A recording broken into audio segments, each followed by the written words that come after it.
Bem-vindos a todos, uma especial saudação, obviamente, para a Vera, que se disponibilizou a estar aqui connosco.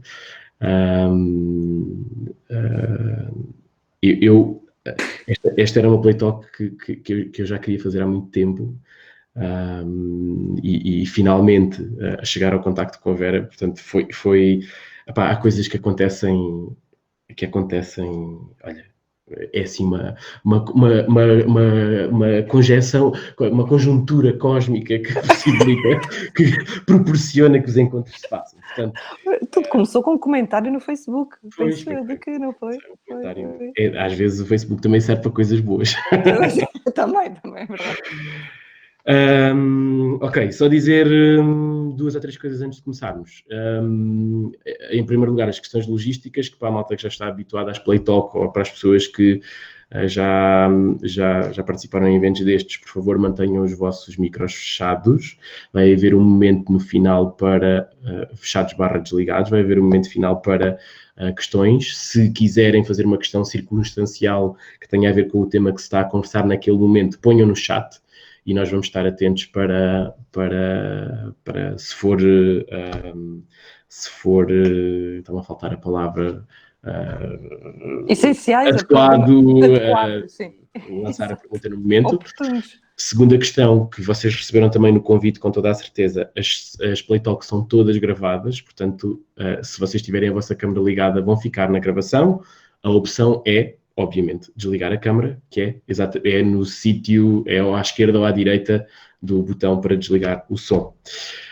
Dizer-vos o que é mais, as Play Talk fazem parte de uma dinâmica de partilha de conhecimentos, de ideias sobre desenvolvimento infantil em diversas áreas, voltadas sobretudo para as crianças, ou melhor, conteúdos sobre crianças voltadas para a comunidade de brincar de rua.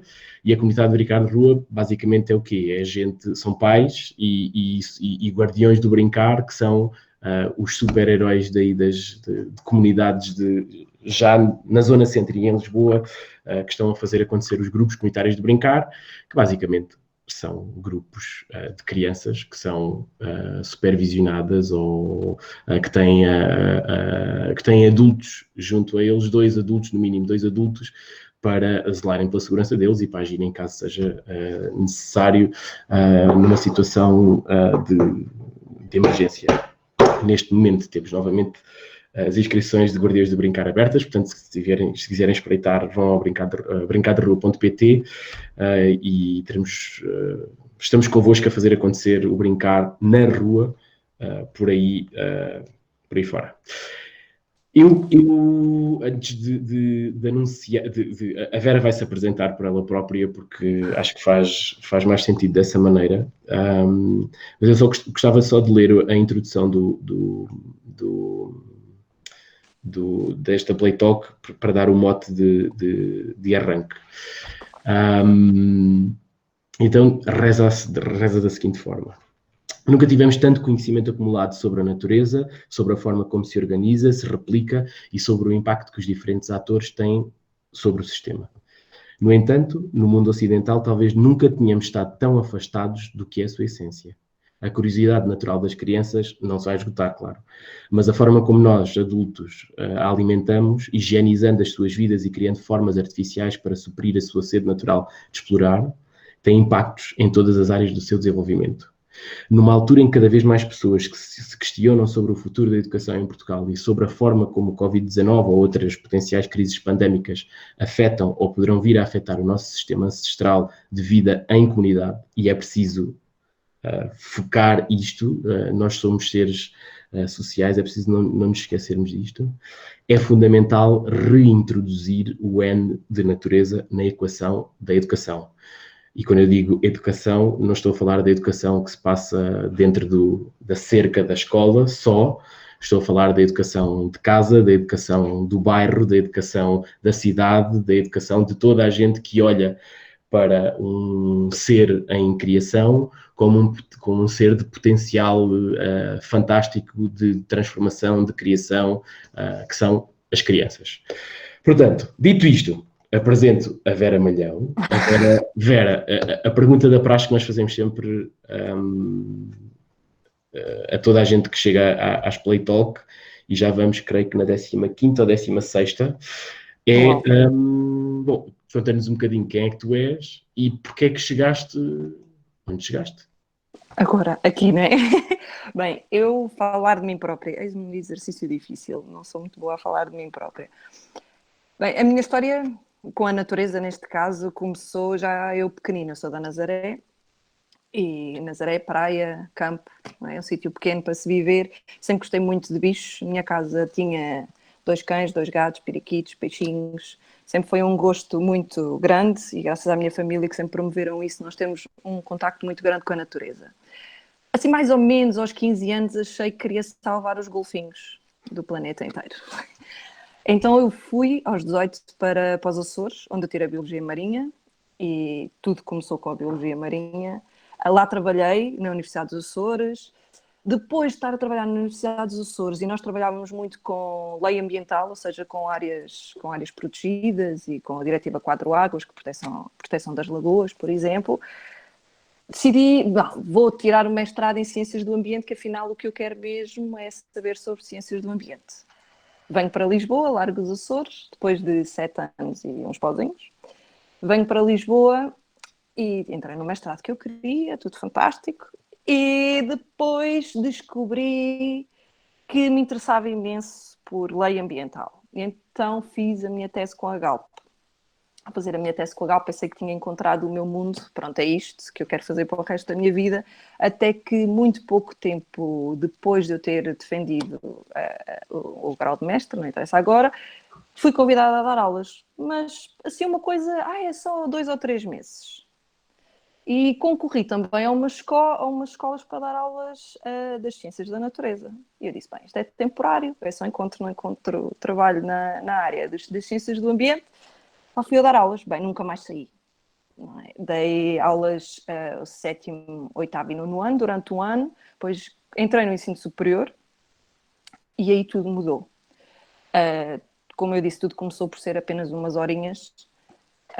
E uma coisa que me fazia muita confusão, porque eu fui, obviamente, para ensinar ciências, não é? A minha área sempre foi as ciências e didática das ciências. O que é que aconteceu? Eu não conseguia ensinar ciências como eu queria. Ou seja, fazia muita confusão as pessoas não entenderem aquilo que eu estava a dizer. O que para mim era algo muito óbvio, falar de fotossíntese ou da ecologia do ambiente ou dos sistemas e a relação dos animais com o ambiente onde vivem. Para as alunas que eu tinha, esse sentido nem sempre não fazia o clique como fazia a mim, não é? Mas eu tinha vindo de biologia. E esse exercício de querer ensinar ciências a pessoas que não queriam ser da biologia, nem da ecologia, nem etc., mas na área da educação, levou-me a um estudo intenso ou seja, o problema é meu, sou eu que não estou a conseguir passar a informação, como é que eu vou transformar isto tudo? Sempre gostei de livros, sempre li muito, gosto muito de ler, nomeadamente livros sobre as temáticas que me interessam, e descobri esta coisa do ensino outdoor, isto mais ou menos há 10 anos atrás. E então as minhas aulas comecei, muitas vezes dificilmente, porque nós pensamos sempre em escola como sentados na sala, não é? Principalmente no ensino superior, o professor com o PowerPoint a falar, a levar as alunas para a rua para aprenderem sobre ciências. E acabou por ser todo esse o desafio que me vou chegar àquilo que eu tenho hoje com a Lutra. Eu inscrevi-me no doutoramento também para esta área, depois ele está em stand-by, põe-se os filhos e a família, e na altura, quando eu comecei o doutoramento, o ensino outdoor não era tão falado como é falado agora, e eu sou uma pessoa muito determinada e eu queria fazer sobre uma determinada área, então dei-lhe uma pausa, e fui sempre muito autodidata e a experimentar coisas, a ler, a experimentar e fazer isso com as minhas alunas. E acabei por descobrir que, afinal, o que eu quero é estar na rua, a brincar na rua, aprender sobre a natureza, tal como eu fazia quando tinha 10 anos, quando andava na Nazaré. Notei que foi depois uma área, não sei como é que, não posso generalizar para o resto do país, não é? O meu exemplo é a zona de Lisboa, que havia essa falha muitas vezes do contacto com a rua. Eu nem digo irmos para um jardim, mesmo com a rua. Eu lembro-me uma vez que dei uma aula para as alunas que não conheciam Lisboa debaixo de um chapéu de chuva que estava a chover e eu fui tão determinada que fomos mesmo conhecer Lisboa debaixo do chapéu de chuva e muitas delas andaram de metro porque Lisboa tem uma história que só faz sentido a passarmos em determinadas ruas e começar a contar. Acho que está ali uma pessoa a rir-se e a sorrir, que foi das felizardas que foram para essa aula. A Nádia, pois é, a Nádia está foi, ali foi, a Nádia. confere. Ok. Confere, a Nádia estava lá.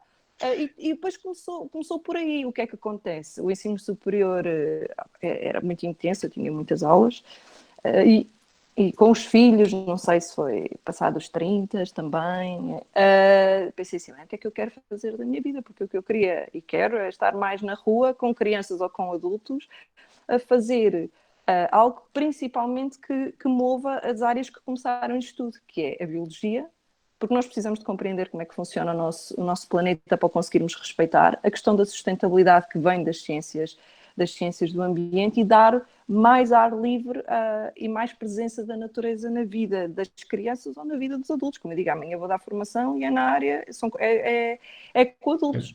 E a luta veio assim. Dessa necessidade de vir para a rua. Essa necessidade, estavas a falar de conhecermos, não é? Nós só conseguimos respeitar uma coisa que sabemos o que é, não é? No fundo, que temos conhecimento sobre, não é? E o gostar também acho que tem muito que ver com isso, não é? Esse gostar, respeitar, conhecer, são tudo coisas que fazem parte do sistema.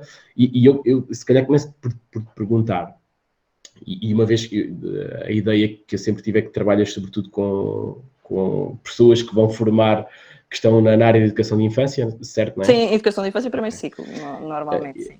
A primeira pergunta que eu te faço é, bom, nós sabemos que brincar é o primeiro laboratório da vida, não é? É assim que nós começamos, não é? E a pergunta que te faço é, será que nós estamos a artificializar demais a vida dos miúdos e as experiências que damos aos miúdos com brinquedos que resolvem logo o problema todo da brincadeira? Portanto, é aquele brinquedo para aquela atividade específica, é aquele brinquedo para outra atividade específica, com estimulação,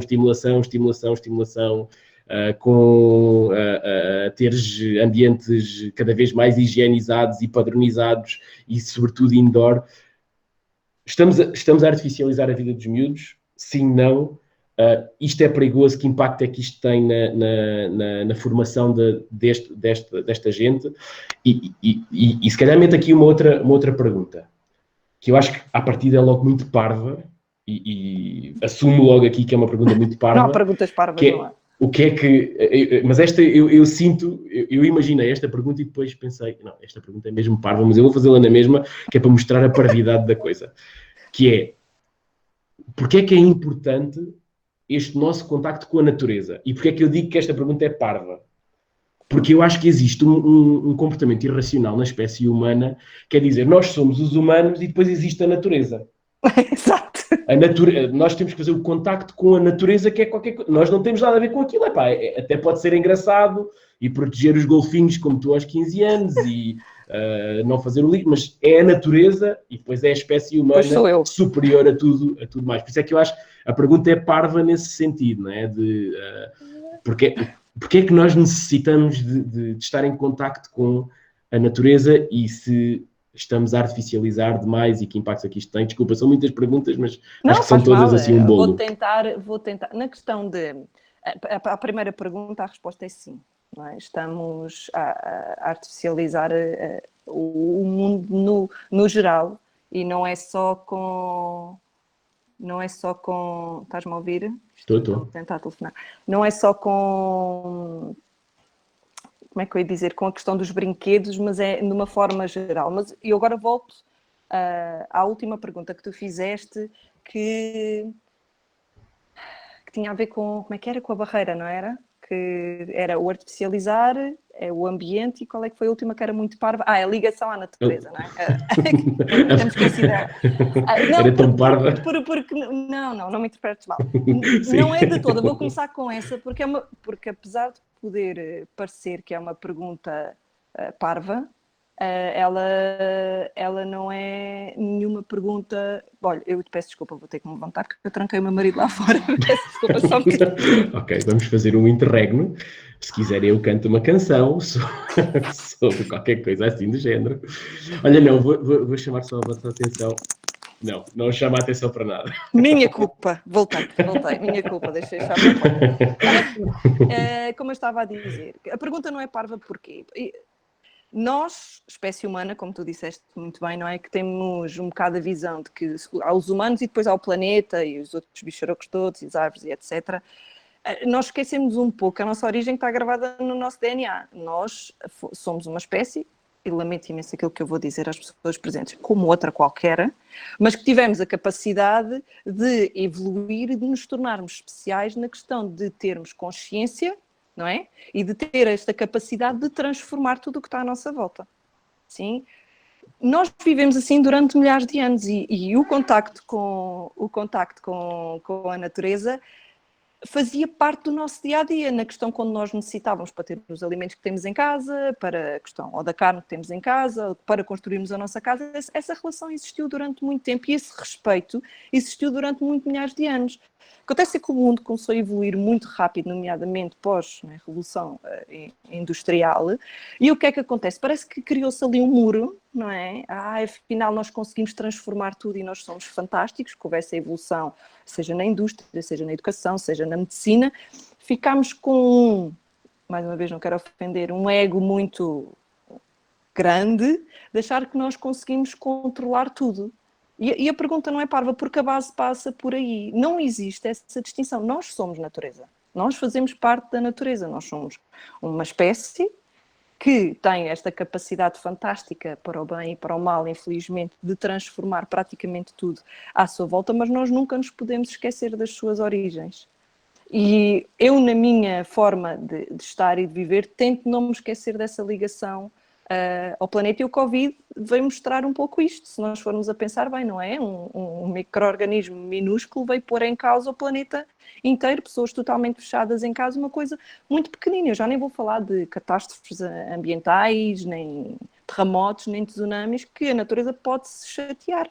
Mas é que pode-se mesmo chatear e nós temos que estar conscientes do nosso papel, o que é que eu, Vera, tu, Francisco e todas as outras pessoas que nos estão a ouvir aqui hoje podemos fazer para tornar o caminho melhor para as próximas gerações que vão existir. E essa ligação à natureza, ela vai ter... Nós não nos vamos nunca conseguir desconectar, a não ser que vamos viver para o espaço, não é? Como se vê nos desenhos animados do Wall-E ou nos filmes de ficção científica, mas enquanto nós cá estivermos, nós vamos ter que aprender a respeitar o planeta, porque as consequências já começam a ser vistas, seja com o Covid, seja com alterações ambientais, seja com outras coisas que for, e nós precisamos de entender esse nosso papel. E uma das coisas que eu faço e que um dos valores que a Lutra transmite é levar as pessoas a compreender que nós precisamos ter essa ligação. Daí a pergunta não ser parva. Não é? Nós precisamos mesmo de criar essa ligação, porque vamos pensar, por mais fantástica que seja a nossa casa, mesmo que nós vivêssemos todos com uma mansão e fôssemos todos milionários e todos com seguro de saúde e todos com uma vida fantástica, se acontece alguma coisa séria ao planeta a nível ambiental ou a nível virológico, como está a acontecer agora, nós não temos grande hipótese. Uhum. Não é? Olha, diz-me, aqui há uns tempos, há uns tempos, quando começou esta crise, não é? O confinamento dos miúdos, nós fomos convidados para fazer um conjunto de vídeos para animar as crianças numa iniciativa aqui da Câmara Municipal de Leiria, e uma das coisas que estávamos a falar em reunião era, ok, como é que nós conseguimos trazer a rua para dentro de casa? Não é? Como é que nós conseguimos manter a ligação dos miúdos que normalmente estão no brincar de rua, ou que dos miúdos, no modo geral, ao espaço de exterior. E uma das questões que nos surgiu, ou das maiores dificuldades, é como é que nós estimulamos o deslumbramento dos miúdos. Porque tu estás a falar de uma coisa que é muito concreta, que é, ok, nós temos que proteger a nossa casa porque um dia podemos ter o risco de termos que nos cingir a casas como esta infeliz casa que aqui está, não é? 4 paredes, um teto e um chão. Eu não conseguia imaginar uma vida mais triste e menos tudo do que esta vida dentro de casa. Mas, e a parte do deslumbramento, e a parte da magia, do fantástico, de eu olhar lá para fora e ver o pôr do sol, ou nascer do sol, ou ouvir um canto de um pássaro. Nós estamos a esquecer essa componente na formação dos nossos miúdos. Isto é importante. O quê? Isso era uma pergunta, pensava que era uma afirmação. Se é importante ouvir os passarinhos e se é importante, se nós não estamos a negligenciar uma componente fundamental do desenvolvimento das pessoas, que é, ou sobretudo dos miúdos, que é sentirem-se deslumbrados com o mundo que têm à sua volta. Estamos. Né? Em vez de eu dizer, uau, que fantástico, ganhei um brinquedo, não sei o quê, dizer, uau, que fantástico, eu estou a ouvir pela primeira vez um Melra cantar, ou o Melra é difícil ser a primeira vez, porque eles andam aí aos pontapés, né? Exato. Nós estamos... as consequências desse, vamos lhe chamar isolamento, visto que estamos num mais ou menos isolamento voluntário, vão começar a ser vistas, ou começar a ser observadas, a partir um pouco de agora. Porque uma coisa era eu quando era criança, há 20 anos, 30 anos atrás, outra coisa são as gerações atuais, ou seja, há muita coisa e muitas consequências que nós vamos, e os psicólogos e pessoas ligadas à neurobiologia começam a dizer isso, há coisas que começam a ser vistas agora e de agora para a frente, nomeadamente nas crianças que acabam por viver em grandes cidades e que acabam por estar mais isoladas da natureza. Os estudos são gigantes quando se refere que a ausência da natureza, e a National Geographic tem publicações sobre isso em português para quem quiser ler, as consequências são muito grandes, porque o estar na natureza, sejamos crianças ou adultos, e aqui falo de crianças ou adultos, já vou às crianças, tem um benefício nosso, biológico e neurológico, muito grande. Tanto que já existe a maluqueira daqueles óculos, tipo da PlayStation, não é? Como é que se diz? Realidade virtual ou aumentada, em que põem cenários de floresta para as pessoas terem, e foram feitos estudos de pessoas ligadas a máquinas em que só o ver tem a libertação de um conjunto de hormonas que limita a ansiedade e diminui o stress, só de estar a ver artificialmente. Agora vamos imaginar isto a viver num passeio, numa caminhada, numa ida à praia, num chilrear. Nós, ao tirarmos estas oportunidades de estar na natureza às crianças, nós estamos mesmo a limitar, e lamento a minha frontalidade, o desenvolvimento neurobiológico da criança. As crianças precisam disso para fazer um clique, aquela ligação que nós falávamos anteriormente com a natureza, que as crianças têm muito automaticamente. É muito rara a criança que vai para a rua e que não fica deslumbrada com uma poça, por exemplo, não é? Ver uma poça, se a gente a deixa lá saltar, ela é capaz de estar lá 10 ou 15 minutos, isso quase que toma lá banho, não é? E isso acaba por acontecer. Não digo que uma criança de 4 ou 5 anos fique deslumbrada com o chilrear de um pássaro, mas posso dizer que fica muito deslumbrada com uma pequena colina ou com uma poça cheia de lama e começar-se a sujar toda e fica completamente maravilhada. Nós, ao estarmos a tirar isso da equação, falando matematicamente, nós estamos a prejudicar o desenvolvimento da criança, seja ele físico, seja ele cognitivo, porque as crianças aprendem com o quê? A mexer, não é? A ver, a mexer, a tocar, a meter na boca, daí a comer areia, às vezes a lama, as pedras e etc. E ao estarmos a privar isso deles, estamos-lhe a privar de algo que é essencial para a nossa aprendizagem ao longo da vida. Já para não falar que estamos a fortalecer o sistema imunitário, que, falando outra vez na época que estamos a viver, é só uma mais-valia nós podermos deixá-lo estar na rua, porque os micróbios em sítios fechados multiplicam-se. Uma sala de pré-escolar, uma sala de primeiro ciclo, onde as crianças estão, agora à moda do ar-condicionado ainda por cima, não é? Em vez de abrirem as janelas, e estão lá todos, a espirrar todos para cima uns dos outros, e lambe o ranhinho, e depois partilha o brinquedo, e aquela coisa toda, estamos mesmo a pedir que eles fiquem todos doentes. E quando nós estamos a fazer, e agora voltando à primeira pergunta, não é? E podes me interromper sempre que quiseres, que eu falo muito. Quando perguntas se estamos a artificializar, estamos. As crianças não precisam de mais brinquedos, não precisam de mais estímulo. Eu li há uns meses um artigo que falava que crianças que foram observadas há 10 anos atrás, ou seja, que agora têm à volta de 12, 13 anos, como viviam muito, eu nem sei muitos números porque eu nunca joguei jogos, mas as consolas da PS4 e Nintendo e etc., como tudo aquilo acontece de uma forma muito acelerada nos jogos e nos desenhos animados, os desenhos animados, a vida corre agora muito rapidamente, teve consequências porque eles achavam que a vida tem que acontecer assim. Que começa-se a ouvir muitos pais a queixarem-se e muitos educadores que as crianças agora não sabem esperar, querem tudo aqui e agora, e quer pronto e de forma muito rápida. E isso acaba... clicar no botão e acontecer, não é? Sim, e eu agora isso não quero. Deixa de ser, desculpa fazer aqui um à parte, porque também neste exercício que eu estava a falar destas atividades, uma das coisas que às vezes nos diziam, que mandavam mensagens, eu gostei muito, mas isto demora muito tempo a fazer, não é?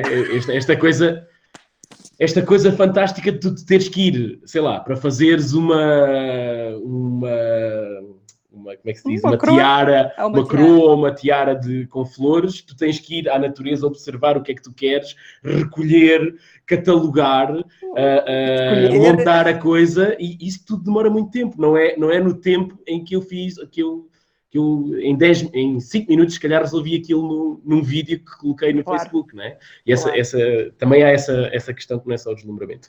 Olha, estamos aqui a falar dos miúdos, não é? Mas eu acho que há aqui um fator que nós não nos podemos esquecer, e temos falado nisto em muitas das Play Talk, com muitas das pessoas que temos convidado para vir falar aqui, para vir partilhar aqui, que é... eu já não sei como é que chama o autor do livro que deu origem ao nome desta Play Talk, é o Richard Love, não é? O Richard Love, sim. Richard Love. Ele fala que nós adultos perdemos esta noção de intimidade com a natureza, não é? Esta coisa, não é? Que está aqui na...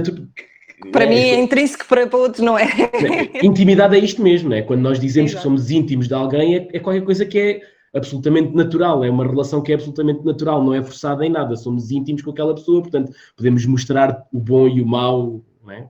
E ele diz isto com uma certa dor, que eu leio, pelo menos nas palavras dele, ou pelo menos que a mim ressoam como dor, que é, ok, se nós adultos, pais, educadores, perdemos esta intimidade com a natureza, como é que nós podemos estimular tudo isto que tivemos a falar até agora nas crianças? Ou seja, como é que nós podemos estimular a relação com o sistema natural em que nós estamos inseridos? Como é que nós o podemos admirar, cultivar, valorizar, se nós próprios, se nós que somos os educadores, somos os deixa-me só desligar aqui, desativar o microfone. Nós que somos os passadores desta cultura, não temos esta relação com o tal sistema natural. Vou começar pelos pais. Vou começar pelo mais difícil. É assim, com os pais, nós não podemos obrigar pais que não gostam de dar passeio, não gostam ou não sabem que gostam. Muitas vezes, às vezes, acho que passa pelo não sabem que gostam, não é? Do que não gostam. Ninguém vai obrigar a bater à porta do vizinho e dizer, olha, eu vou com o meu filho, sei lá, para Monsanto, que é aqui em Lisboa, ou vou para a praia, ou vou para a Mata dos Medos, agora tu vens, nem pergunto, não é? Vens connosco. Eu acho que isso, talvez, essa questão da obrigatoriedade seria um pouco difícil. Agora, quando nós falamos de professores, de educadores, de agentes educativos como nós, os guardiães do brincar, auxiliares de educação, bem, o mundo todo que nós possamos imaginar dentro de pessoas que trabalham com crianças, eu aí bato naquilo que eu defendo, e não é por ser parte do meu trabalho, que é a questão da formação, na formação deles. Nós não podemos ninguém obrigar a gostar de estar na natureza. E eu acho que isso, da mesma maneira que eu não gosto de ser obrigada a coisa nenhuma, mesmo que agora me viessem dizer que jogar um videojogo era a melhor coisa mais fantástica do mundo, eu ia dizer, olha, pois, mas a mim não me interessa para absolutamente nada e não vou fazer essa obrigatoriedade para com os outros. Mas há uma coisa que eu me agarro muitas vezes, e já disse isto a muitas pessoas, que nós adultos, que já fomos crianças e que gostámos de estar na rua, e que se têm memórias de certeza, ou de brincar no quintal do avô, ou andar de bicicleta, ou de estar com os amigos na rua ou na praia, seja o que for, como não dá para obrigar, eu digo assim, mas pensem de outra forma, vamos pensar o que é o melhor para as crianças, não é?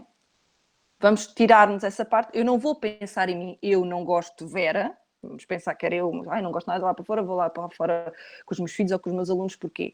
Mas pensar, se calhar, na Vera ou na Francisca, ou no Francisco, ou na Teresa, ou seja, quem for, quando era pequenina, que gostava, e ok, isto foi importante para mim, se eu tenho estas memórias foram importantes para mim. E eu vou-me esforçar por fazer com as crianças com quem eu estou. Como é que isso se faz? Eu vou continuar a bater na questão da formação. E não tem que ser uma licenciatura, ou um mestrado, ou seja o que for, não tem que ser nada muito complicado. Mas podem ser pequenas ações de formações, pequenos cursos, pequenos workshops, de estarem disponíveis e de as pessoas fazerem. Eu já começo nessa parte. E também na formação das auxiliares e dos educadores e dos professores, isso fazer parte da formação base deles, porque não faz. Pode existir uma outra escola que é sensível a isso nas ciências da educação e até promove, mas não existe nada que se diga assim, não, vamos ter uma disciplina sobre observação e exploração da natureza, como eu leciono, e as alunas vão estar sensíveis para isso. Isso acaba por não existir. Para além de que também os nossos doutores que ministram o nosso país, nos documentos oficiais que existem, isso também deveria estar claro. Para começar assim dentro do que é que se pode fazer de uma forma muito prática, porque obrigar é a mesma coisa que dizer agora às pessoas, não é? Não vai toda a gente ser vegano ou vegetariano por causa do metano na atmosfera, nós não vamos obrigar ninguém, podemos apresentar os benefícios que acontecem ou não de mudanças da alimentação, da mesma maneira que mostramos os benefícios que acontecem no contacto com a natureza ou com o estar na natureza, mas o obrigar eu não acredito que vá funcionar. Agora, de experiência própria, quando as pessoas, que já tive alunas, já tive histórias muito engraçadas de alunas de eu dar aulas, por exemplo, em Monsanto, e elas irem de salto alto, não é? Eu já tive situações dessas e perguntar assim, mas onde é que tu vais, não é? Nós não vamos fazer um passeio na calçada. E ela, mas eu não tinha mais nada para calçar. Ou roupa suja, mas existe, e eu tenho sempre isso ao longo do tempo com pessoas que eu também vou trabalhando e que eu vou conhecendo, que às vezes existe aquele impasse, não é? Lá vem ela, com as suas leggings e com a t-shirt e com as botas e vamos ficar todos sujos e que não gostam, mas quando começam a perceber, e esse trabalho com educadoras tem sido fantástico que eu tenho vindo a fazer em diferentes escolas, é mesmo muito bom, porque a primeira vez pode ser o segundo dia já é até tem a sua graça. Ao terceiro e ao quarto de sessão que fazemos, que normalmente eu faço pelo menos 6 seguidas, os resultados começam a aparecer e começam a gostar e começam a brincar. Era mesmo isso que eu te queria perguntar. Esse processo de desmontar, não é? Não, e eu acho que é isso, porque, quer dizer, eu não chegaria a essa palavra, mas eu, no fundo, o que eu vejo é que, bom, nós, por muito que o mundo se digitalize e se robotize, nós nunca vamos perder esta ligação que temos, que é natural, com os sistemas naturais, porque nós fazemos parte do sistema natural, não é? Portanto, isso é impossível. Ou seja, o que acontece com a maioria de nós é que vamos criando máscaras e vamos tapando partes de contacto com esse sistema, vamos artificializando, não é? Portanto, esse processo que estás aí a descrever é um processo de desmontar, e que eu vejo também, eu vejo isso montes de vezes nas sessões de brincar de rua. Por exemplo, nós fazemos eventos, de apresentação do brincar de rua, em que nós vemos pais que começam naquela postura de braços cruzados, olhar para todo lado, não é? No cantinho, lá longe, a ver o puto, mas lá longe, e de repente vem uma bola e dá-se um pontapé, de repente o miúdo vem e chama para mexer na cozinha de lama e até acontece qualquer coisa e vão caindo, né? Vão caindo essas máscaras, vão caindo aos poucos.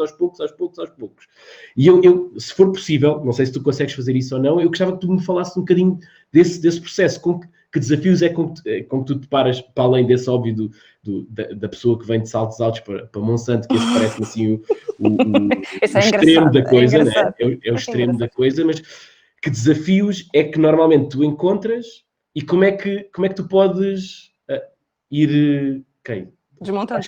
Baixa aí um bocadinho. Eu não sei se é este meu ar assim também um pouco descontraído, que muitas vezes um bocado ajuda, e eu tento sempre... Há uma coisa que eu não faço, que há pessoas que se calhar... que eu acho que não funciona, que é o obrigar.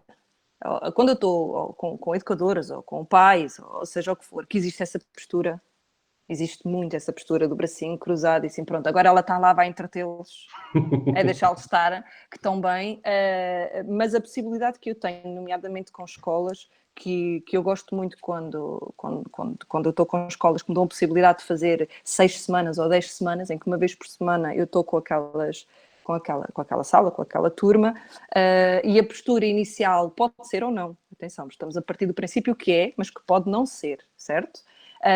Quando há essa postura mais sisuda, que não está a apetecer nada, agora sujar, a primeira coisa que normalmente eu vejo que as pessoas têm medo, pode parecer uma coisa parva, é o sujar. O sujar! Ai, os meus ténis, como eu já ouvi dizer, que vão ficar sujos.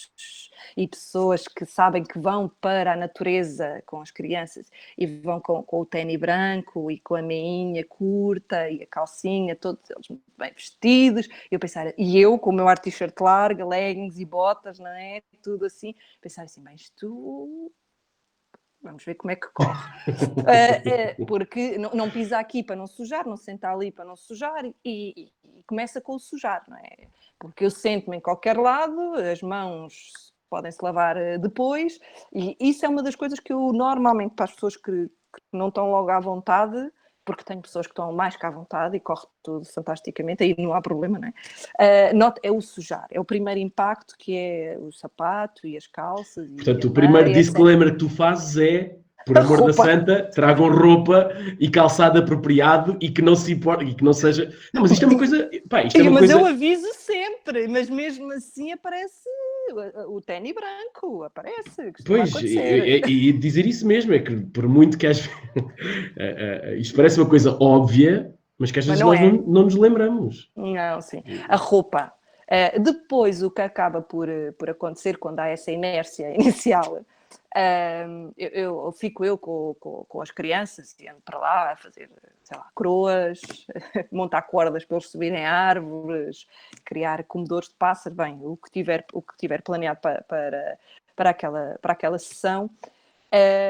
A primeira sessão, que normalmente são 2 horas, quando eu estou, não fazem parte, ok. Mas quando é a segunda, eu muitas vezes vou pedindo ajuda. Ou seja, preciso de ajuda para montar aqui, ou preciso de ajuda para fazer ali, ou será que podemos ajudar aqui?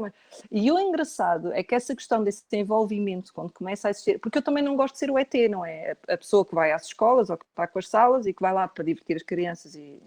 deixa lá estar, lá ela sujar-se connosco. Eu não gosto de ser o elo que depois divide. Não, eu gosto muito dessa relação. Lá está, nós somos seres humanos, somos sociáveis. Eu gosto de me relacionar com as educadoras e com os auxiliares e com os professores e de criar essa ligação. Não quero é que seja obrigada a dizer, agora faça aqui. Eu espero sempre nós conhecermos um bocadinho mais, nomeadamente na segunda, na terceira sessão, já começam a participar e a verdade é que quando há 6 sessões, à sexta sessão, já toda a gente brinca e já toda a gente se diverte e o ténis já não é branco. Já é uns ténis que tinham em casa que podem ficar sujos e vai-se criando essa ligação. Por isso, quando há estas situações do maior contacto com a natureza e fazer estas sessões de outdoor com crianças, é preciso tempo, Francisco. Nós precisamos de tempo. Não existe milagre de eu ir a uma situação pontual que já fiz com escolas, que normalmente corre tudo muito bem. Sabes porquê? Porque as crianças são mágicas, não é? Nós fazemos, deixamos-lhes correr, montamos umas cordas, fazemos uns jogos. Se eles caírem no chão e nós dizermos boa, e sacode as mãos e etc., eles ficam todos encantados com aquilo. Mas no papel do adulto, que era o que também estavas a perguntar há pouco na questão do envolvimento, isso é essencial. Se ele começa a se sentir envolvido e começar a fazer parte, ficamos todos felizes. Fico eu, fantástico, para mim é um win-win, fica a educadora que acaba, e as auxiliares, ou a professora, seja quem for, mais descontraída, e as crianças, quando veem essa ligação entre os adultos, entre o agente externo, que sou eu e eles, acabam também por usufruir muito, muito mais daquilo que estão a viver, porque as crianças, na natureza, elas... Tudo se transforma em qualquer coisa. Eu lembro-me foi este ano? Não, foi o ano passado, numa escola que eu tive em Benfica, que levei umas cordas, aquelas que se compram ao metro, não é? E quando eu fui a dar conta, a educadora, mas o que é que vais fazer com as cordas? Eu disse, deixa estar, vamos ver o que é que acontece. Mas não vais fazer? Não, vamos ver o que é que acontece. Eu, quando fui a dar conta, eles amarraram as cordas com os nós como eles quiseram e estavam a fazer uma armadilha para o lobo mau dos 3 porquinhos e já estavam todos muito organizados numa brincadeira fantástica que depois me chamaram, porque depois montámos uma lona e acabou por ser tudo tão, tão, tão divertido que eu tinha pensado para aquela sessão uma coisa, mas como eles adoraram as cordas, eu disse, ok, vamos aproveitar isto e acabamos todos por nos divertir. As crianças nisso é muito fácil. Eles bastam, nem é preciso um fósforo, é só uma janelinha aberta, um bocadinho aberto e acaba tudo por acontecer. Com os adultos, eu acredito mesmo que uma sensibilização na área da formação é essencial. Eu, por exemplo, dou formação amanhã, não é estar a fazer publicidade porque é já amanhã, mas foram muito poucas pessoas interessadas. E é para falar sobre a educação para a sustentabilidade, o que acabou por acontecer agora, é para brincarmos e fazermos as atividades. Se fores ao evento, tem 100 e não sei quantas pessoas interessadas, mas depois a realidade é muito, muito reduzida. Uhum. Olha, tu pegaste num ponto que me parece interessante e que acho que às vezes assusta as pessoas que querem fazer qualquer coisa. Tu disseste aí, eu não quero parecer o ET, né?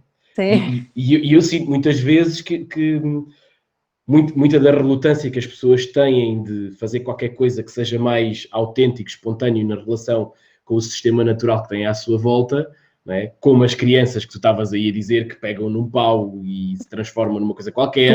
Tudo e mais alguma coisa. Não é? É muitas vezes essa ideia ou esse construto que parece que se está a instalar nas sociedades, sobretudo mais urbanas, né, nas comunidades mais urbanas, de que, se vem para aí alguém falar de natureza e falar da importância dos sistemas e tudo mais, é um ET e é um geek ou é um hippie ou qualquer coisa do género. É maluca né? mesmo às vezes. Mas no fundo, o que é que acontece? Eu acho que há pelo menos nós somos contactados por muita gente que nos diz, eu faltava-me a alguém que desse o ponto para eu não sentir que estou sozinho, percebes? Sim. Para eu não sentir que estou a fazer isto sozinho e que sou o tal ET, porque se for um, pode ser ET, se forem dois, são dois ETs, mas se forem três, caramba, já não vão ser ET, já está ali qualquer coisa a acontecer. Já está ali qualquer coisa a acontecer. Né? Já se calhar não são... se calhar são um bocadinho diferentes, mas percebes esta questão da contaminação? Sim. É uma questão importante, não é? Muito importante, porque educadores eu falo muito de educadores porque normalmente quem procura mais são até os 6 anos. Primeiro ciclo, pouco, então a partir depois do segundo ciclo são raras as situações. Em que o que eu noto, quando há esse medo ou esse receio para a natureza, e então eu vou lá, é que não houve até hoje, estou aqui a pensar, não houve até hoje nenhuma pessoa que se cruzasse comigo, mesmo que ao princípio não se sentisse à vontade de estar em determinadas brincadeiras ou determinados jogos, ou de só estar ao ar livre, porque existem pessoas que às vezes sentem-se constrangidas de estar ao ar livre porque não se sentem confortáveis, que ao final não me viessem dizer, correu mesmo bem, soube mesmo bem, vou querer repetir isto.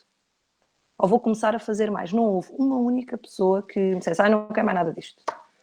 Nunca me aconteceu. E já tem sido algumas. Pode existir o princípio mais difícil, um tough love, não é? Que, assim, afinal, não sei se gosto, cá não gosto, mas depois ao final vêm conversar comigo, ou depois telefonam, ou deixam-me mensagens no Instagram, no Facebook, a dizer, olha Vera, obrigada, estava mesmo a precisar, porque precisaram daquele clique, daquele desbloqueio.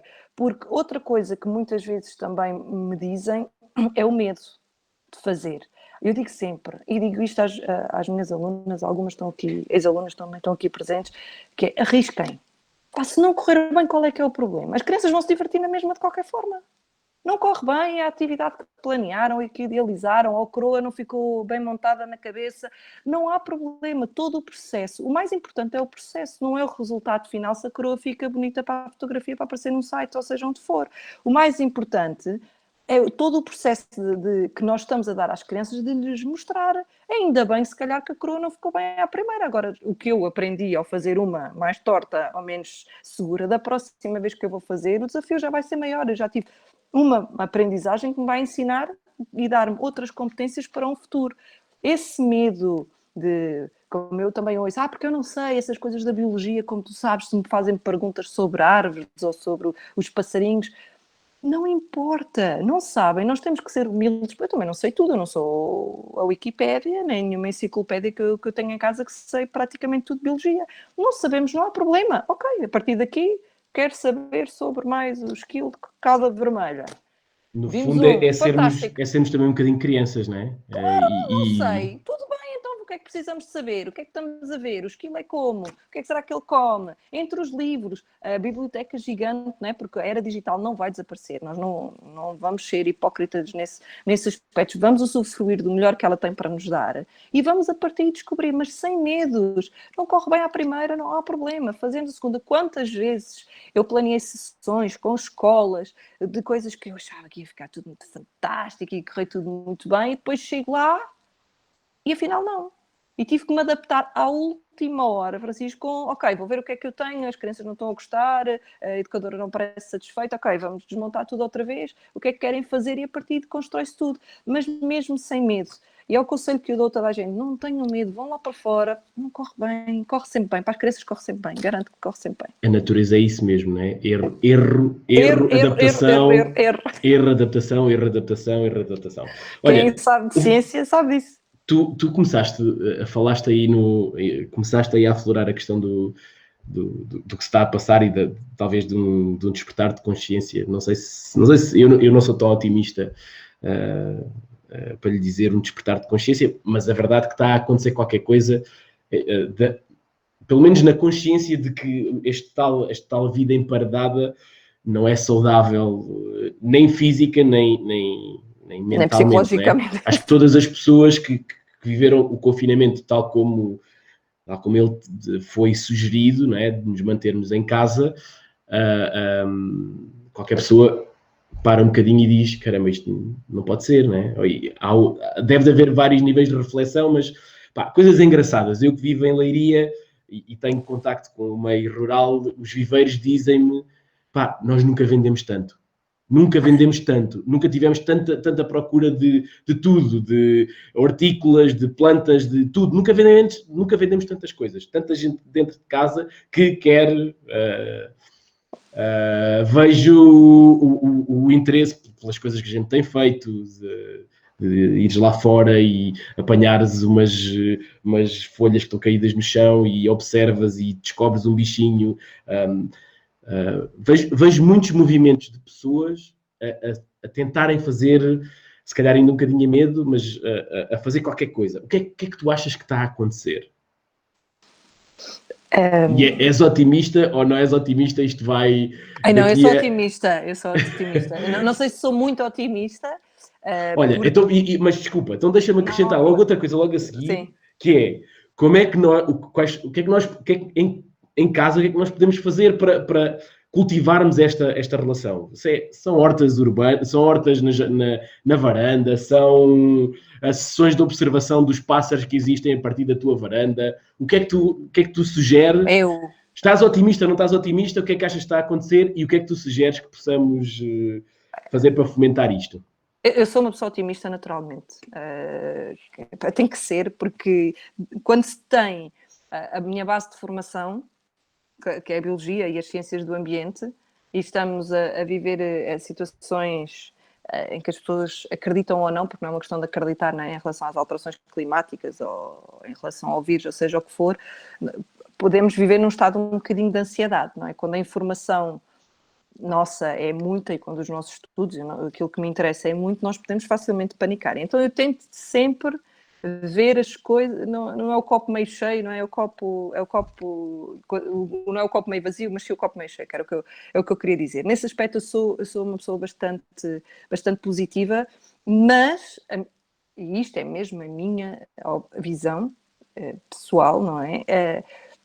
Essa procura de irem aos viveiros, ou de montarem uma mini horta em casa, ou de usufruir mais da varanda, ou etc., eu acredito que é temporária.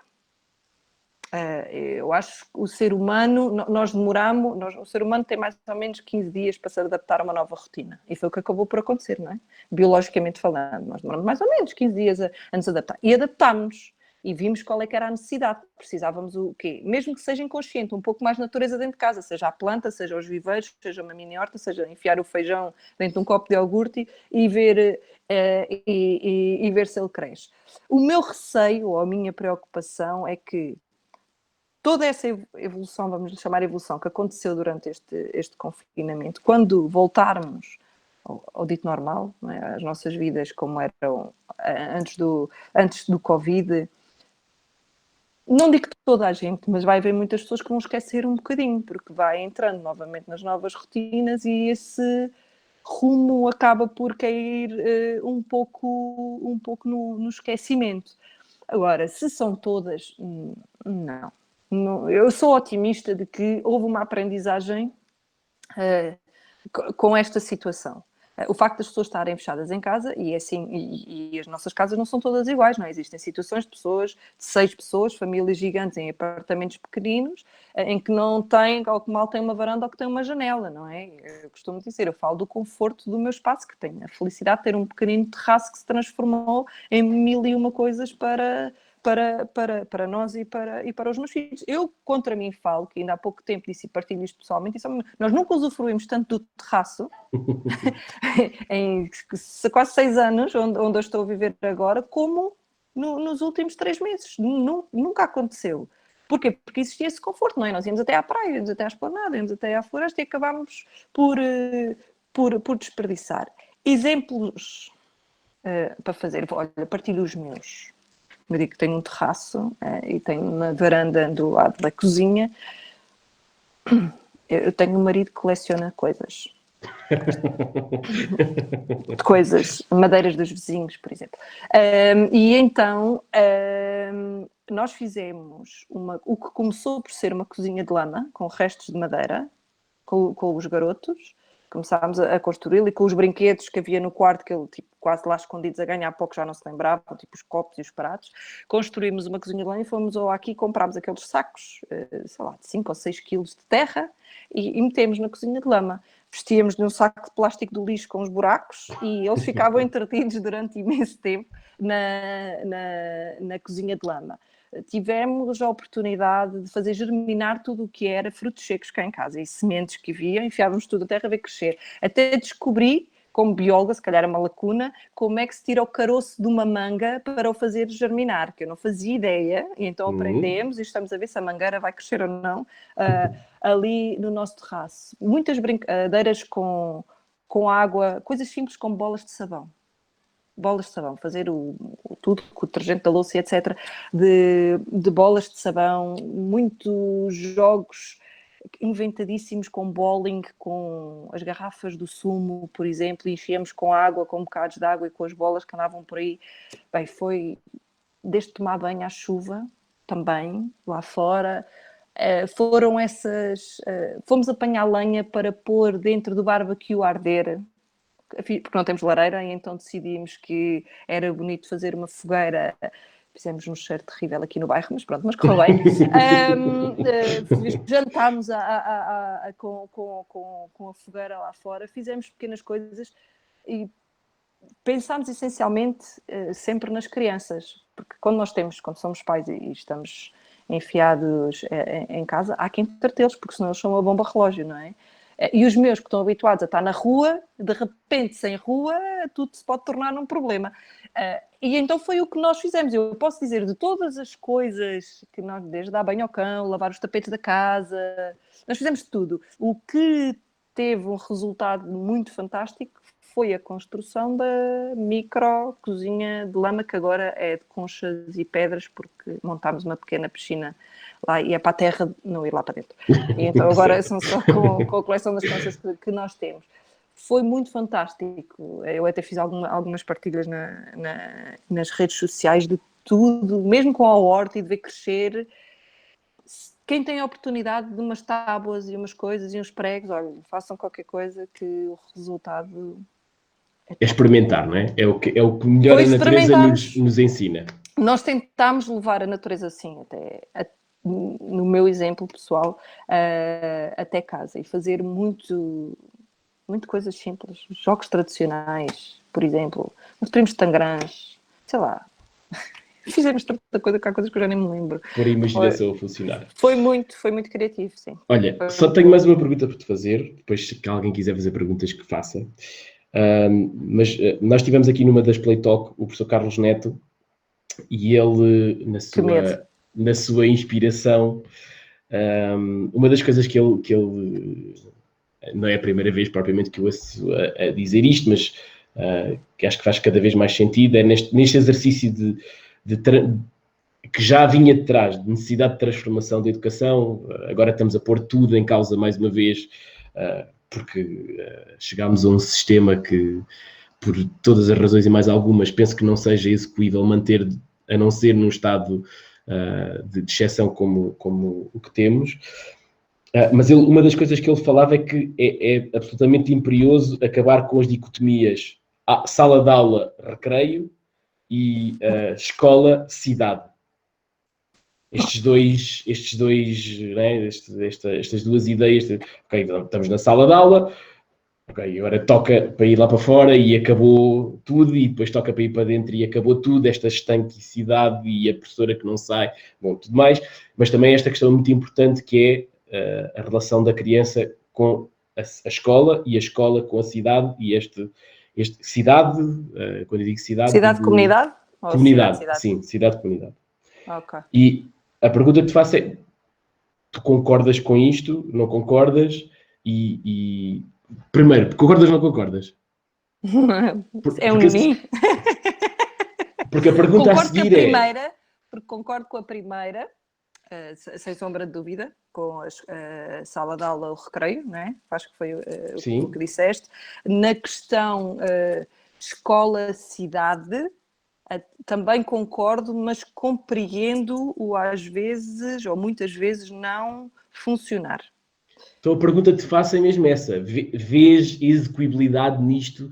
Como é que isto se pode montar? Não é? Porque uma coisa é a gente dizer e teoricamente pensarmos este assunto, porque óbvio que quer dizer, uma pessoa, um educador que olhe um bocadinho mais para a frente pensará no potencial imenso que está no espaço do recreio e que pode ser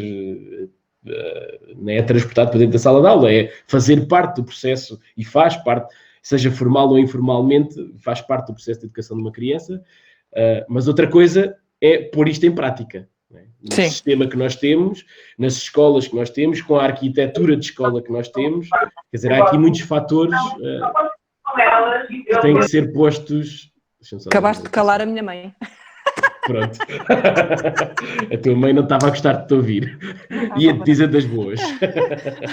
Foi muito bom agora, que gostei. A pôr em prática. Como é que se põe isto em prática? Pois, exato.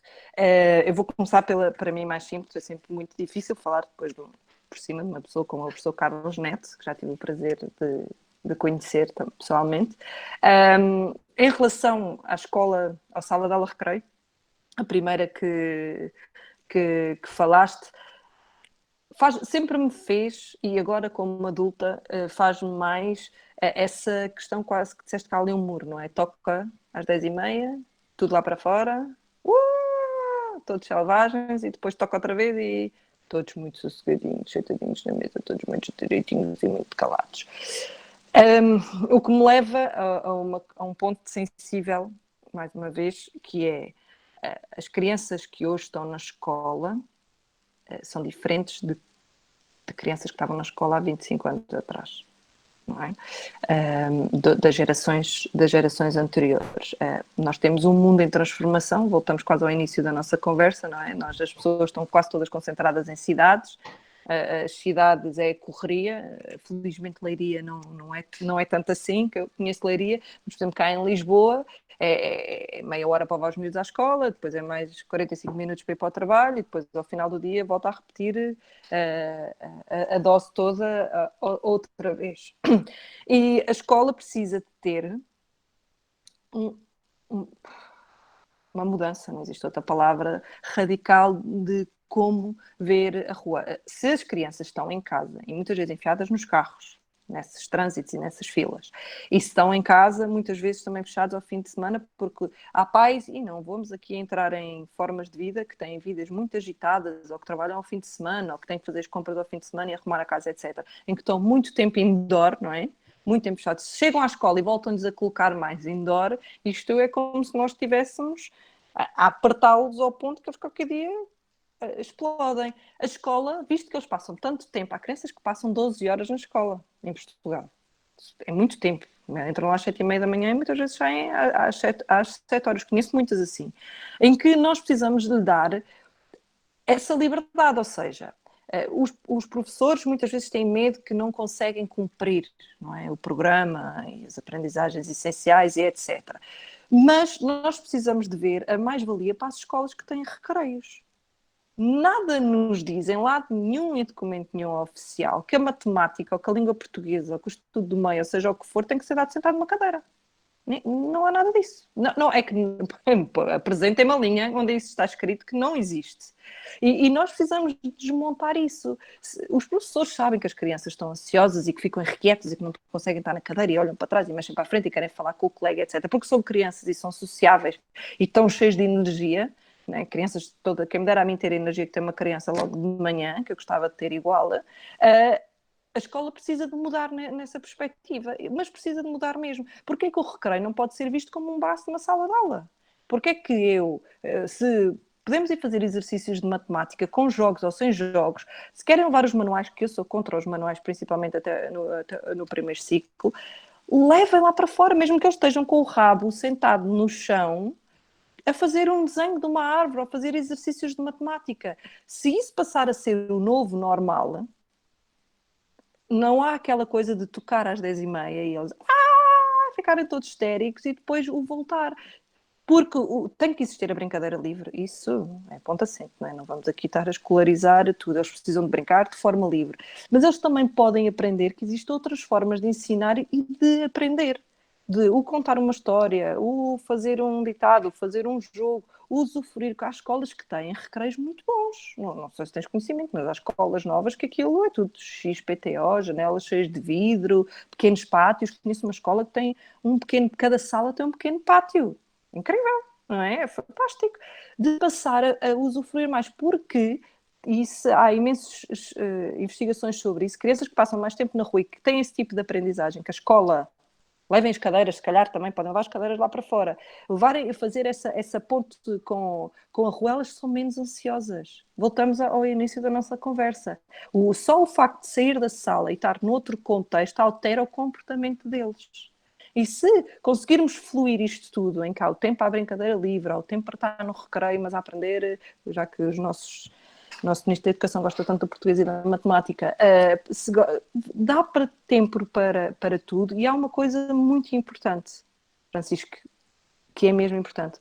Quando nós promovemos aprendizagens com o contacto com o recreio da escola, ou com o jardim da cidade, ou seja o que for, em que levamos a sala de aula para o outro lado, as aprendizagens são mais significativas. E quando as aprendizagens são mais significativas, a informação não sai da cabeça. Não sai. Quando nós associamos um momento, um cheiro, um som a qualquer coisa que nós estamos a aprender, essa aprendizagem não se vai embora para o resto da vida. Mas não vai mesmo. Do que estarmos a ler manuais e a fazer fichas constantemente. Eu sou muito a favor, e assumo publicamente, para quem está aqui, não sou nada a favor de manuais. As fichas no pré-escolar assustam-me, porque estamos a escolarizar cedo demais. As crianças precisam de brincar e de aprender de outras formas. E abrindo portas, em que as crianças não vão lá para fora só para o recreio, mas em que a sala de aula pode ser também no recreio e podem levar as mesas e as cadeiras se sentirem mais confortáveis, ou desenhar no chão. As crianças gostam de explorar o corpo. Tu sabes, estás com crianças na rua, as crianças gostam de rebolar e de se deitar no chão e fazer um desenho com uma folha deitados no chão, ou estar a olhar para o nada, para o céu. Eles precisam desse espaço porque eles estão a descobrir elas próprias e estão a descobrir o mundo. Não conheço nenhum adulto, e a Gulbenkian já fez um ensaio sobre isso, que consiga estar 2 horas sentado numa cadeira quieto e calado. Conheces algum? Eu não conheço. Sou a primeira a meter o manual. Eu não fico. É verdade, não, as pessoas não conseguem. Nós, ao final de 30 minutos, 45 minutos, já estamos adultos. Se calhar tenho que fazer compras em casa, ou tenho isto, ou tenho aquilo. As crianças é igual. O poder delas de concentração é outro. Agora, se nós fizermos a sala de aula, trabalharmos a sala de aula, o currículo, programas, aprendizagens essenciais, conseguirmos trabalhá-los de outra forma, claro que dá um bocadinho mais de trabalho do que agarrar no manual na página 46 e agora vamos fazer o exercício, não é? Isso garantidamente que dá um bocadinho mais de trabalho, mas as aprendizagens são mais significativas e nós ligamos com outras áreas do saber. Ligamos com a língua portuguesa e com a matemática, com as expressões artísticas, ligamos com o que o vizinho sabe sobre o tema e com o que o professor, e essa partilha é tão mais importante do que cumprir as páginas todas do manual. Agora, não sei se respondi à tua pergunta, mas depois podes. Acho que sim, respondeste. E eu segunda. acho que o caminho da segunda tem que ver com... Estás a falar aqui de aprendizagens, sobretudo formais, não é? Porque os miúdos têm que aprender conceitos matemáticos e têm que aprender... Sim, eu falo isso a partir do primeiro ciclo. Porque é que articulamos a língua de diferentes formas e o que é a metalinguagem e todas essas questões, mas há qualquer coisa que é mais embrionário, que é a vontade de aprender, a vontade de conhecer, a vontade de explorar. Elas têm naturalmente. Mas a questão é, elas têm naturalmente, mas havia aquele senhor, o Ken Robinson, que dizia... adoro. A escola está a matar a criatividade. E eu no outro dia lembrei-me que, eu não sei, a escola está. Eu acho que essa afirmação é um bocadinho dura, porque a escola é Mas ele está a falar no contexto americano, quando ele diz isso, não é? Mas o que eu digo é, a escola é um edifício cheio de gente. E nem toda a gente mata a criatividade. Ou seja, é um sistema de pessoas, não é? E essas pessoas, há pessoas diferentes dentro de um sistema, nem todas as pessoas pensam da mesma maneira. E acho que nós corremos o risco de, quando dizemos isso, estarmos a fazer uma afirmação institucional, quando muitas das vezes estas transformações que estamos aqui a falar, partem muito de eu que sou educador, dizer, não, olha, eu hoje vou para a rua. Ou eu que sou professor, ou eu que sou pai, digo, não, deixa lá a porcaria das limpezas hoje e vamos, fazer uma atividade com a Lutra, ou vamos simplesmente a Monsanto ver se encontramos um esquilo vermelho. Exato. Não é? Exato. Portanto, isso acho que parte muito... Nós responsabilizamos o edifício e a instituição escola, mas temos que perceber que também há uma responsabilidade que é nossa, não é? Mas sim, até porque a escola não é o edifício, a escola são as pessoas. As escolas são as pessoas, não é? A escola são as pessoas e é muito importante nós não nos esquecermos isso. E eu quero sublinhar aqui que nós muitas vezes temos tendência a focar no lado negativo da situação e não nos focarmos no lado positivo. Eu neste meu caminho tenho vindo a percorrer, eu tenho conhecido professores maravilhosos e eu quero passar esta mensagem. Professores que fazem coisas fantásticas com muito poucos recursos e que eu tenho cruzado e que são, não vou dizer nomes obviamente, que não vou fazer isso, nem dizer nomes de escolas, mas em várias zonas na área de Lisboa eu tive professores que fazem magia. Francisco, a palavra é magia. Deixa-me só dizer aqui um comentário da Nádia, que diz que tive uma professora do primeiro ciclo há 25 anos que nos levava para a rua para aprender português, matemáticas, estudo do meio, etc. Fez com que a nossa turma fosse menos ansiosa pelo intervalo. Concordo com a Vera. Exatamente. Porque isso é verdade. E os professores, se experimentarem, vão descobrir que é verdade. Eles vão ter crianças menos ansiosas para usufruírem mais do que têm à volta da escola como local de aprendizagem, em que não tem que ser formal, porque pode ser sobre projeto, pode ser através de uma curiosidade. Fazer a pergunta tão simples de se vocês hoje quisessem aprender uma coisa, o que é que seria? O que as crianças querem saber, Francisco, é 98% de certeza que vai estar relacionado com o que eles têm que aprender naquele ano ou naquela área, ou seja o que for. Eles naturalmente, eles são os exploradores, eles são investigadores, eles querem saber coisas que às vezes nem sequer nos passa pela cabeça, fazem perguntas que nós dizemos, mas onde é que ele veio, onde é que ele veio com isto? Eu há uns anos tive um aluno que me perguntou, Vera, haviam pessoas na altura dos dinossauros, e eu disse, não, o ser humano ainda não existia na altura dos dinossauros. Então como é que aparecem aqueles filmes sobre os dinossauros na televisão? E para lhe explicar que aquilo não era uma imagem real e que era tudo, foi todo um desafio. Só o perguntar faz acontecer coisas fantásticas, porque se nós formos ao encontro do que eles querem saber, mesmo a saber assim, ok, eu tenho estes A, B, C e D que tenho que cumprir, não é? E nós conseguimos chegar lá. Quanto à escola e cidade, eu gostava muito de acreditar que sim, há muitos países em que isso funciona. Nova Zelândia, nesse aspecto, é fantástico, por exemplo, a Noruega também.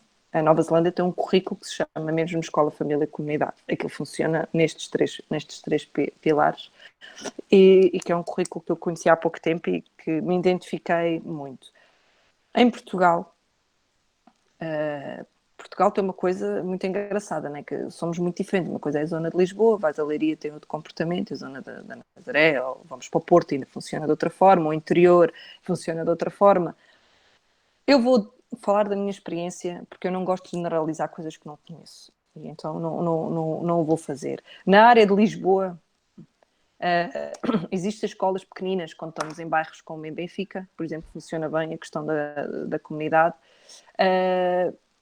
Há escolas que fazem esse esforço, mas eu não sei se calhar vais-me bater, mas não faz mal, vou dizer na mesma, que é o medo de sair da escola, dos muros da escola. Nós, para conhecermos a comunidade, nós temos que sair da escola. E para a comunidade entrar na escola, nós temos que abrir as portas à comunidade, certo? Funciona mais ou menos desta forma.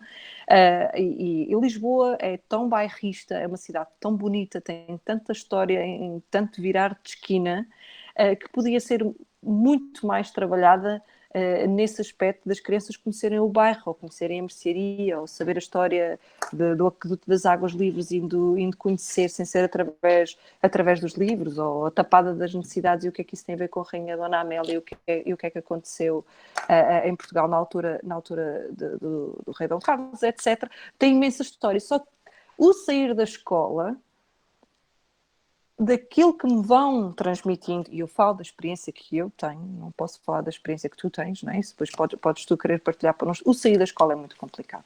Se é o ideal abrir-se as portas à comunidade, é. Mas o sair da escola é muito complicado por várias razões. Há a questão do transporte, que é um bicho-papão aqui na área de Lisboa.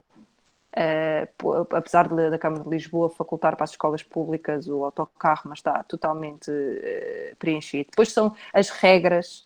Existem 1001 regras para sair, uma questão burocrática fortíssima para as crianças saírem da escola, e depois quando são os mais pequenos, e depois é a cadeirinha, e depois é o seguro da escola, e depois é os pais autorizarem, e depois é o levar, e depois é o tempo. É toda uma logística tão complicada que é preciso descomplicar essa parte, porque eu acredito mesmo, e lá está o meu positivismo, eu acredito mesmo que há professores e educadores de todas as áreas e todas as idades que querem ir conhecer mais o bairro e sair, se calhar, com as crianças a pé para ir até à mercearia ou até ir até aos correios. E lá estou, eu falo do exemplo da cidade, claro que em sítios mais rurais isso acaba por ser mais simples porque também é mais pequeno. Mas é uma logística tramadíssima para fazer essa ponte. E isso tem que começar, não sei se é com a direção de escolas, se é haver uma conversa inicial do ano letivo com os pais, de forma a que os pais possam participar e também ajudar no processo da resolução. Como é que nós queremos fazer isto? É para o bem dos vossos filhos? como é que nós podemos resolver, porque a logística burocrática é muito difícil. Daí eu ter respondido um NIM à escola, comunidade. Eu não ouvi o professor Carlos Neto, por isso eu não posso falar no que ele disse. Idealmente seria fantástico. Penso que qualquer pessoa que goste de estar na área da educação e de ensinar e de estar com crianças, se lhes fores perguntar é o que eles querem. Agora, a logística toda associada a essa saída e os medos dos pais, os medos dos educadores, os preços dos autocarros, acho que são assim uma coisa por demais. Tudo isso torna-se num impasse tão grande que a escola acaba por ficar fechada à comunidade.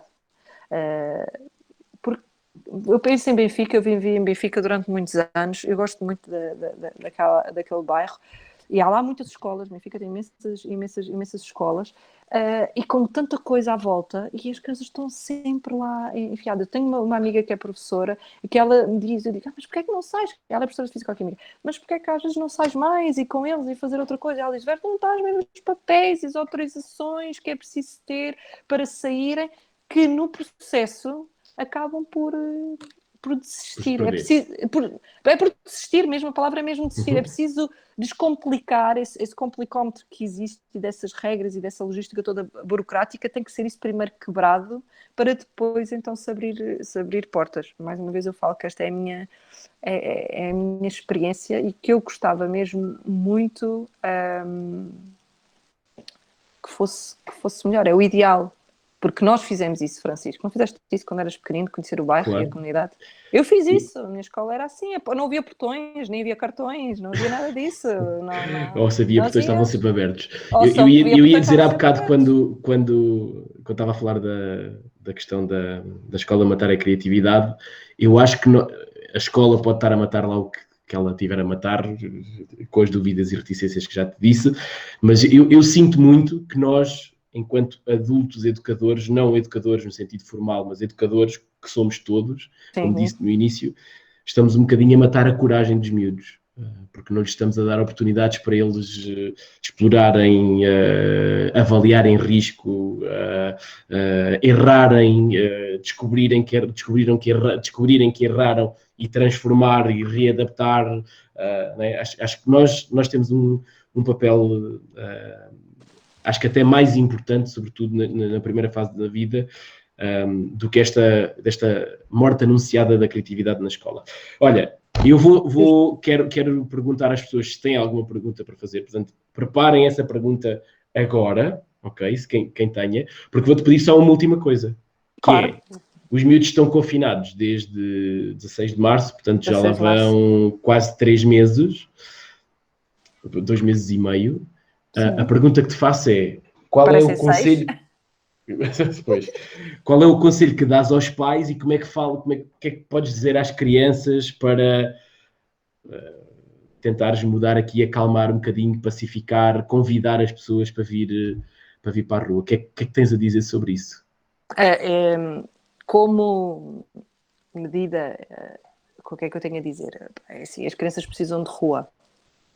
Claro que não é levar as crianças, eu costumo brincar que em Odivelas o Covid já deve ter desaparecido porque está tudo na rua como se não existisse vírus nenhum.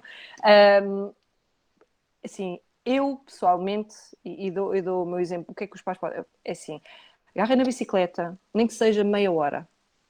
Não vão para o meio das pessoas, por favor, porque acho que está a começar a existir um bocado de à vontadinha muito grande, pelo menos na zona de Lisboa, tanto que temos mais casos agora do que tínhamos anteriormente, mas pelo menos meia hora a 45 minutos, fujam para um sítio que seja perto de vocês, que já não temos o confinamento do concelho, e deixem os vossos filhos ou de bicicleta, ou de trotinete, ou de subir, ou de rebolar, de rasgar calças, não há problema, porque essa meia hora vai fazer toda a diferença. Eles estarem em casa, claro que podem fazer o exercício do vídeo do YouTube e fazer mais ginástica, ou etc., mas eles precisam de sentir, ou não se sentir claustrofóbicos, não é? Nós estarmos em casa, pelo menos eu falo para mim, às vezes eu tenho vontade de abrir as janelas todas e deixar o ar entrar todo de cá para dentro, mas se existir a possibilidade, nem que seja uma volta ao bairro a pé, que eu já fiz muitas, um dos meus filhos tem 2 anos,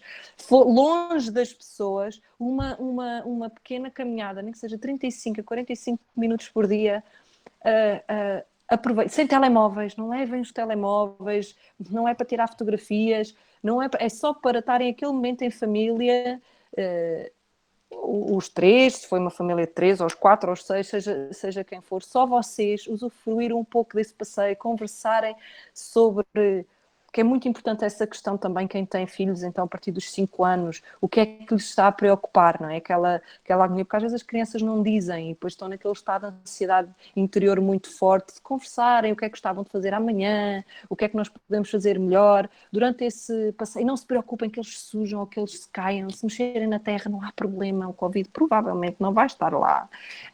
E se tiver, podem lavar as mãos quando Depois de chegarem a chegar a casa casa, lavam muito e bem as podemos mãos. educar as nossas crianças para não tocarem na cara Exato. e E podemos chegou acreditar que eles sabem controlar-se e bem, podem não sabem. fazê-lo logo à primeira, mas Não vão fazem aprender à a primeira, fazê-lo. mas vão fazendo, ou fazer como eu faço. Acontece muitas vezes de ir, vou muito com os meus filhos para o Monsanto, com os dois, e posso dizer que não vêm nus, mas vêm quase depois dentro do carro e eu agarro neles assim. Mas é mesmo assim, uma filha de 5 anos e outra de 2, assim, e é diretamente, depois do álcool, aquelas coisas todas, os sapatos à porta, diretamente para a banheira, chuveiro, filho, com todos desinfetados. É o conselho mais sincero e mais honesto que eu consigo dar, que é, uma vez por dia, 30 minutos a 45, sem nada que vá atrapalhar, só a bicicleta, ou a trotinete, ou os patins, ou seja, longe das pessoas, nem que seja entre os prédios, vão apanhar um bocadinho de ar, caminhem, só vocês, conversem como família, depois cheguem a casa, façam um piquenique na sala, no chão, sentados, uma vez por semana, uma sessão de cinema, qualquer coisa, para quebrar este processo que, se para nós adultos é tão difícil, eu estou a ser muito honesta quando digo isto, para nós é difícil, não é? Estarmos fechados em casa, é estressante. Para as crianças que não sabem lidar, porque ainda não aprenderam a lidar com essas emoções, é mais angustiante. Eu, como digo, eu montei uma tenda já na minha sala, gigante, para dormirmos todos juntos. Temos agora uma vez por semana a sessão do cinema, mas nós temos as nossas caminhadas todos os dias. Vamos a fugir dos vizinhos, vemos pessoas e começamos a nos desviar, mas vamos, ou até Monsanto, ou até um jardim, ou até a Sintra, fugir só um pouco. Façam isso que vai correr tudo muito, muito melhor e vamos ter que aprender a viver com o vírus. Ele não vai desaparecer, não é? Não vai dar um ataque de sumiço. Pois, o ataque de sumiço, muito bom. Se alguém tem alguma pergunta, é agora que a deve fazer. Alguém quer abrir o microfone e cantar uma canção ou fazer uma Que pergunta maravilha. ou um comentário para a Vera? Faça um favor. Não, nenhuma. Nem tu, mãe, que eu sei que estás aí. Quando é que me vais visitar? É mais ou menos isso. A Gloca fala é desgastando tanto papel. Isso tem comentários, agora que eu vi que tem lá em cima comentários. Eu tenho medo de abrir. Será que devo abrir? Não. A Sandra fala aqui, os pais têm medo e receio de trazer as crianças para a rua, as educadoras são formadas para trabalhar apenas em sala de aula, qualquer abordagem diferente da rotina que vá contra esta cristalização é ainda um terreno para desbravar. Deveria ser o Ministério da Educação a tomar a iniciativa e alterar o sistema. Sandra, foi Sandra que falou? Foi uma Sandra Ramos, sim. Sandra Ramos, pois, conhece, querida Sandra, olá. Sim, Ministério da Educação, olha, eu posso partilhar 2 coisas em relação a isso. Uma foi, eu fiz, antes das novas OCEP saírem, eu fiz várias recomendações sobre mais rua, ficar lá claro, em letras gordas, sobre atividades no exterior e nem uma linha ficou escrita da minha recomendação que eu fiz, nenhumazinha, mesmo palavra, nada, zero.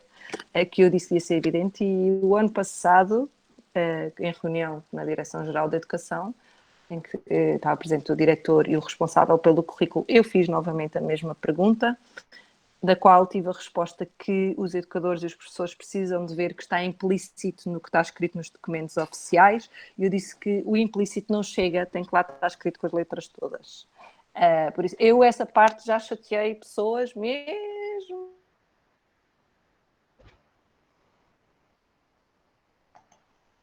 Oi?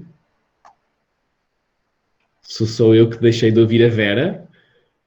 Não? É a Vera a dizer que está na hora de irmos embora. Já ultrapassámos muito o nosso tempo. Vai aí está ela. Ah, Pronto, tiveste aí uma paragem. Já voltei? Espero não ter sido uma ordem ministerial para te mandar calar. Não. O que estou a dizer é que não está lá o não, que não podemos usufruir da rua e não da natureza. Por isso vamos assumir que é um sim. Vamos assumir todos que é um sim. No que se refere à formação das educadoras e dos professores, é verdade, mas eu tenho feito o meu papel. Nos anos que tenho lecionado e com felizmente muitas alunas minhas que se transformaram em educadoras outdoor e que têm projetos muito engraçados outdoor, que me deixam mesmo muito, muito feliz. Existirem mais pessoas como eu, como tu, Francisco, e como o professor Carlos Neto, e com o Ken Robinson, que também é muito engraçado, ele é muito fantástico, o Richard Love, e é não ter medo. Nós precisamos de arriscar, precisamos mesmo de arriscar, e como o documento oficial não diz que não, vamos assumir que é um sim e vamos fazer mais rua. Olha, eu vou pegar nesse repto para fechar a conversa, desculpa. Não há problema. Fechar, porque acho que isso é mesmo muito importante e é uma das teclas sempre do brincar de rua e da nossa dinâmica enquanto programa, que é dizer, traz um amigo também. Ou se queres mexer, mexe, porque há mais pessoas a mexer também. Não penses que és o ET, não estás isolado. Procura, encontra-te. Nós, enquanto brincar de rua, tentamos ser muitas vezes ponte entre pessoas. Às vezes há coisas que começam com o tal grupo comunitário de brincar e que evoluem para outras coisas, ou não evoluem para nada, evoluem só para um momento bem passado entre miúdos e adultos daquele grupo. Portanto, a ideia central é, se nós ficarmos com o rabo sentado, como diz aqui na t-shirt, com o rabo sentado no sofá e sempre a maldizer a vida, e a dizer que isto tem que mudar um dia, as coisas provavelmente é mais difícil mudar. Mas nós não nos podemos esquecer da responsabilidade e do poder, não é? É que não é só a responsabilidade, é do poder que nós verdadeiramente temos. Portanto, Vera, obrigado pela tua disponibilidade, obrigado pela tua energia. Estava aqui um comentário da Lília a dizer obrigado Lutra e Lutra, com referência é que ainda por cima há esta curiosidade de tu teres o projeto Lutra, que eu convido toda a gente a ir procurar. Nós depois, quando publicarmos a conversa, vamos partilhar o link do projeto e merece uma estadia virtual prolongada. Obrigada. Mas ainda se dá esta coincidência do meu último nome ser Lontro. Pois é verdade. E Lontro justamente porque a minha família vivia o início da minha família era da Figueira da Foz e viviam junto ao rio e havia alguém, o primeiro, que tinha uma relação muito próxima com o rio e com as lontras. Foi essa a transformação. Portanto, ainda se dá esta coincidência. Que giro, não fazia ideia. Esta coincidência engraçada. A toda a gente, as Play Talk, que já vão então na 15ª, vão fazer uma paragem agora na próxima semana, para virem com mais energia depois a seguir. A todos os que nos acompanharam hoje e que nos têm acompanhado, obrigado. Lembrem-se que no nosso YouTube todas as conversas anteriores são publicadas e no nosso blog são publicadas na secção das Play Talk, que tem, entre outros recursos, as conversas que aqui estão. Também temos o Play Lab, onde publicamos também ideias de brincadeiras a aspirar às saídas, ou a inspirar as saídas para a natureza e trazê-la para dentro de casa. Mais uma parvidade, não é? Porque a casa também é natureza, mas isso era outra conversa. Era outra conversa. Como é que nós podemos... Bom, como é que podemos transformar como é que temos que transformar as nossas casas para serem espaços mais naturalmente sustentáveis? Enfim, a conversa foi longa e boa. Obrigado pela tua... Já são 11 horas. Obrigado pela tua inspiração. Por isso é que cortou. Por isso é que estava a cortar. Aquilo foi um sinal dos deuses da internet. A dizerem Está mesmo... aqui uma... ok, só dizer a Carolina, uma Carolina, vi aqui, deixa-me um comentário, que a Lutra está no Facebook e está no Instagram. É só escrever Lutra e ela aparece. E também tem site que é fácil, lutra.pt. É muito simples, para quem quiser ir lá. Vão lá buscar. Muito, muito obrigada, Francisco, pelo convite. Foi um gosto. Ainda bem que nos cruzámos. Adorei. E obrigada a todos pela presença. Espero que tenham todos um ótimo fim de semana e um bom retorno à normalidade. E para quem vai trabalhar segunda-feira, tudo a correr bem. Boa. E obrigada. E um fim de semana com uma caminhada por aí, é uma inspiração final. Eu vou estar a dar formação, tudo a correr bem. Vou estar na rua, sábado e domingo. Vai ser uma maravilha. Obrigado a toda a gente. Então vá, bom fim de semana a todos. Adeus.